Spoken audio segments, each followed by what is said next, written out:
ഇന്ത്യയിലെ പ്രതിപക്ഷ നേതാവ് രാഹുൽ ഗാന്ധി നടത്തിയ ഒരു ഐതിഹാസികമായ സമരത്തിൻ്റെ കഥയുമായിട്ടാണ് ഇന്ന് കേരളത്തിലെ എല്ലാ പത്രങ്ങളും പ്രസിദ്ധീകരിക്കപ്പെട്ടത്. അദ്ദേഹം ചെയ്ത ഐതിഹാസികമായ സമരം കൊണ്ട് ഒരു FIR ഡൽഹിയിലെ പാർലമെൻറ്റ് പോലീസ് സ്റ്റേഷനിൽ രജിസ്റ്റർ ചെയ്യിക്കാൻ കഴിയും. യഥാർത്ഥത്തിൽ നമ്മളൊരു പരാതി പോലീസ് സ്റ്റേഷനിൽ കൊടുത്താൽ ആ പരാതി പോലീസ് സ്റ്റേഷൻ കാര്യമായി എടുക്കുകയോ അല്ലെങ്കിൽ രജിസ്റ്റർ ചെയ്യുകയോ ചെയ്തില്ല എങ്കിൽ അതിനെന്ത് ചെയ്യാമെന്നതിനെ സംബന്ധിച്ച് വളരെ വ്യക്തമായ നിയമ വ്യവസ്ഥ നമ്മുടെ രാജ്യത്തുണ്ട്. അങ്ങനെ പോലീസ് സ്റ്റേഷനിൽ നിന്നും ഒരു പരാതി പോലീസ് സ്റ്റേഷനിൽ കൊടുത്താൽ കേസ് എടുത്തിട്ടില്ല എന്നുണ്ടെങ്കിൽ അതിനെതിരെ കംപ്ലൈൻറ്റ് ജില്ലാ പോലീസ് സൂപ്രണ്ടിന് നൽകാം.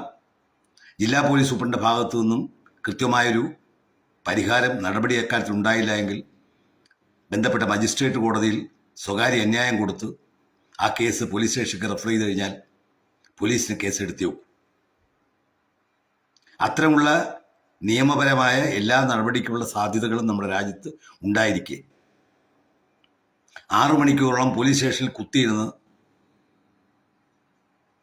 ഇത്തരം ഒരു ഐതിഹാസികമായ സമരം നടത്തിയ ചരിത്രമുണ്ടാക്കിയ രാഹുൽ ഗാന്ധിയെ അഭിനന്ദിക്കാതിരിക്കാൻ നിവൃത്തിയില്ല. പക്ഷെ രാഹുൽ ഗാന്ധി മനസ്സിലാക്കേണ്ട ഒരു കാര്യമുണ്ട്. ഈ പെല്ലറ്റ് ഗൺ എന്ന് പറയുന്ന സാധനം നരേന്ദ്രമോദിയുടെ സൃഷ്ടിയല്ല. 2010 ഈ പറയുന്ന പെല്ലറ്റ് ഗൺ ആദ്യമായിട്ട് ഇന്ത്യയിൽ ഉപയോഗിച്ചത് എന്നുള്ളതാണ് ചരിത്രം. 2010 കാശ്മീരിലെ പ്രക്ഷോഭത്തിനെതിരെ അന്ന് പോലീസ് ഉപയോഗിച്ചതാണ് കോൺഗ്രസ് ഭരിക്കുന്ന കാലഘട്ടത്തിൽ ഈ പെല്ലറ്റ് ഗൺ. ഈ പെല്ലറ്റ് ഗണ്ണിന് മറ്റ് ഗണ്ണുമായിട്ടുള്ള വ്യത്യാസം എന്താണെന്ന് ചോദിച്ചാൽ, ഒരു പെല്ലറ്റ് ഗണ്ണിൽ ഏകദേശം 12ഓളം കാട്രിഡ്ജുകൾ കാണും. ഒരു കാട്രിഡ്ജിൽ ഏകദേശം 450 മുതൽ 500 വരെ ഈ പെറ്റൽസ് കാണും. ചെറിയ ഉളി പരുവത്തിലുള്ള മെറ്റൽ ഉൾപ്പെട്ട പെറ്റൽസ്. ഒരു തവണ ഈ പറയപ്പെടുന്ന ഗൺ ട്രിഗർ ചെയ്താൽ ഏകദേശം 100 കണക്കിന് ചെറിയ മെറ്റൽ പെറ്റൽസാണ് പ്രക്ഷോഭകരുടെ നേരെ എത്തുന്നത്. അത് പലപ്പോഴും പ്ലാസ്റ്റിക് കോട്ടഡായിരിക്കും. കാരണം ആഘാതം അത്രത്തോളം കുറയ്ക്കാൻ വേണ്ടി. ഇതിലുണ്ടാകുന്ന ഏറ്റവും വലിയ കുഴപ്പവും ദോഷമെന്ന് പറയുന്നത്, ഇത് കണ്ണിലോ മറ്റോ തട്ടിക്കഴിഞ്ഞാൽ സ്വാഭാവികമായിട്ടും കണ്ണ് നഷ്ടപ്പെടാനുള്ള സാധ്യതയുണ്ട്. പക്ഷേ കല്ലുമായി തന്നെ നേരെ നിൽക്കുന്ന പ്രക്ഷോഭകരെതിരാൻ മറ്റ് യാതൊരു മാർഗങ്ങളും ഇല്ലാതെ വരുമ്പോഴാണ് പോലീസ് ഇത്തരത്തിൽ ഈ പറയുന്ന പെറ്റൽ ഗണ്ണ് ഉപയോഗിക്കുന്നത്. അത് ഏറ്റവും കുറഞ്ഞ കാഷ്വാലിറ്റി ഉണ്ടാക്കി തന്നെ ആ പ്രക്ഷോഭം പിരിച്ചുവിടാൻ വേണ്ടി ചെയ്യുന്നതാണ്. അതേസമയം എന്ത് കാഷ്വാലിറ്റി വന്നാലും സാരമില്ല, ആ പ്രക്ഷോഭത്തെ പിരിച്ചുവിടണമെന്ന് സർക്കാർ ആഗ്രഹിച്ചാൽ സ്വാഭാവികമായിട്ടും ഇത്തരം പെറ്റൽ ഗണ്ണല്ല ഉപയോഗിക്കുന്നത്, യഥാർത്ഥ ഗൺ തന്നെയായിരിക്കും ഉപയോഗിക്കുന്നത്. നമുക്കറിയാം, ഇന്ത്യയിൽ ഒരുപാട് സംഭവങ്ങൾ അത്തരത്തിലുണ്ടായിട്ടുണ്ട് പ്രക്ഷോഭങ്ങളെ പിരിച്ചുവിടാൻ വേണ്ടി.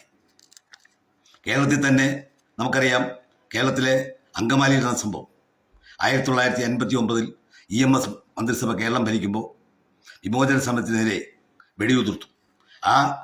അന്നത്തെ ആ വെടിവെപ്പിൽ മരിച്ചത് 7 പേരാണ്. 1959 ആണ് ആ സംഭവം ഉണ്ടായത്, അങ്കമാലി സംഭവം. 2003 മുത്തങ്ങയിൽ AK ആന്റണി കേരളത്തിലെ മുഖ്യമന്ത്രിയായിരിക്കുന്ന കാലത്ത് അന്ന് വെടിവെച്ചു. ആ വെടിവെപ്പിൽ മരിച്ചത് 5 പേരാണ്. പിന്നെ 2008 ഹവേരി എന്ന് പറയുന്ന സമരം, കർഷക സമരം, ആ സമരത്തിൽ വെടിവെപ്പിൽ മരിച്ചത് 2 പേരാണ്. 2017 മധ്യപ്രദേശിൽ നടന്ന കർഷക സമരത്തിലുള്ള വെടിവെപ്പിൽ മരിച്ചത് 6 പേരാണ്. 2018 തൂത്തുക്കുടിയിൽ ഒരു ഫാക്ടറിക്കെതിരെ ജനങ്ങൾ നടത്തിയ പ്രക്ഷോഭത്തിൽ മരിച്ചത് 12 പേരാണ്. 1994 കൂത്തുപറമ്പിൽ മരിച്ചത് 5 പേരാണ്.